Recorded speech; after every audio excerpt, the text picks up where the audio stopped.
आज मुख्यमंत्री बनाने की बात आप जो कर रहे हैं, इसका मतलब ये तय है कि आप ये मानते हैं कि हरियाणा के अंदर कांग्रेस की सरकार बनने चाहिए। ये सवाल अगर मीडिया में आया है तो इसका मतलब ये है कि जन भावना ये कह रही है कि कांग्रेस की सरकार हरियाणा के अंदर आ रही है। पहली बात तो मैं आपका इसके लिए धन्यवाद करता हूं कि आपने सभी के सामने इस बात को एक्सेप्ट किया।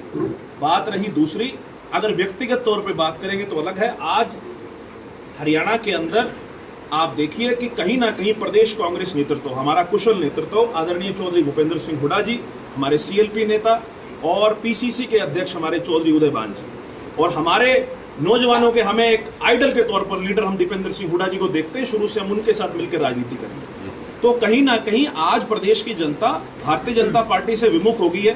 प्रदेश का कोई ऐसा वर्ग नहीं है जो इस सरकार से दुखी ना हो।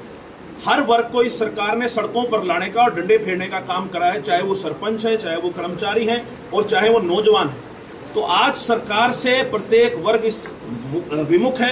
तो लोग एक उम्मीद के तौर पर, एक अल्टरनेट के तौर पर कहीं ना कहीं कांग्रेस पार्टी और उसके कुशल नेतृत्व की तरफ देख रहा है। तो जो पार्टी फैसला लेगी, क्योंकि सरकार बनने के बाद ये चीजें होती हैं, उसको सब लोग स्वागत करेंगे। लेकिन मुझे ऐसा व्यक्तिगत महसूस होता है कि कहीं ना कहीं हुड्डा साहब के अंदर लोगों को एक अल्टरनेट सीएम के तौर पर खट्टर साहब के सामने एक ऑप्शन, बड़ा फेवरेट ऑप्शन जो है दिखता है।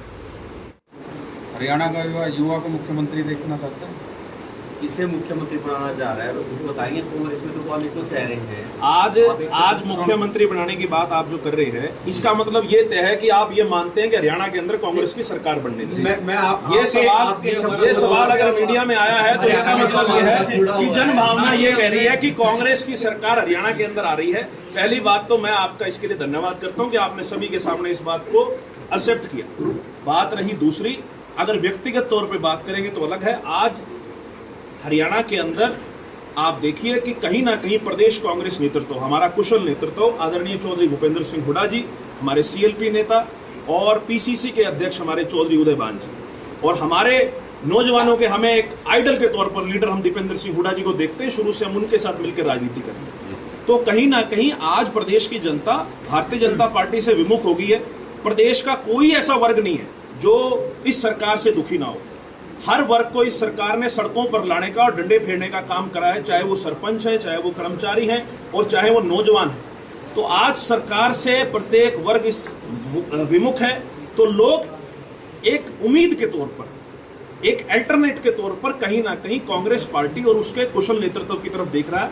तो जो पार्टी फैसला लेगी, क्योंकि सरकार बनने के बाद ये चीजें होती हैं, उसको सब लोग स्वागत करेंगे। लेकिन मुझे ऐसा व्यक्तिगत महसूस होता है कि कहीं ना कहीं हुड्डा साहब के अंदर लोगों को एक अल्टरनेट सीएम के तौर पर खट्टर साहब के सामने एक ऑप्शन, बड़ा फेवरेट ऑप्शन जो है दिखता है। तो जींद के लोगों को, उचाना के लोगों को ठगा, हरियाणा के लोगों को ठगा। अब हरियाणा प्रदेश से बाहर जाकर राजस्थान के लोगों को ठगने का काम करेंगे। दुष्यंत चौटाला कोई एक भी अपना बढ़िया कार्य उचाना के अंदर, जींद के अंदर बता दें। वे जिस तरह वो कहते हैं कि भाई हुड्डा साहब ने पाकिस्तान जैसा व्यवहार किया, खुद दुष्यंत चौटाला ने उचाना की जनता, जींद की जनता के साथ पाकिस्तान जैसा व्यवहार कराया। वोट उचाना से लेते हैं, काम सरसा में होते हैं और पैसे राजस्थान में फूके जाते हैं चुनाव के लिए। यूनिवर्सिटी जींद में चौधरी भूपेंद्र सिंह हुड्डा जी ने बनाई, कॉलेज की बिल्डिंग हुड्डा साहब ने बनाई, बाईपास की जो जमीन एक्वायर करी हुड्डा साहब ने करी। अच्छा, दूसरी बात, स्टेडियम है हुड्डा साहब ने बनाया। एक भी कोई काम दुष्यंत चौटाला ये बता दिए मैंने मेरी तरफ से करे हैं। और दूसरी बात, उचाना के अंदर ना कोई स्टेडियम है, ना कोई बस स्टैंड है, ना कोई खेलों के लिए बड़ी एकेडमी है और ना कोई अच्छी सुविधा है बच्चों के लिए। एक दुष्यंत चौटाला अपना काम गिनवा दें, फिर उससे कंप्लीट उसके सामने वो करें एक भी काम। और सरसा के अंदर एक छोटा रीजनल सेंटर था, चौधरी भूपेंद्र सिंह हुड्डा जी के द्वारा बड़ी यूनिवर्सिटी बनाई गई। एक भी कोई काम दुष्यंत चौटाला अपने जिसे सरकार में के वो बताए। उचाना जो समस्या उसका समाधान किया था कि सरकार आई थी लेकिन कुछ लोग उचाना का विकास नहीं चाहते थे, उनके द्वारा ये काम कार्य नहीं करवाया।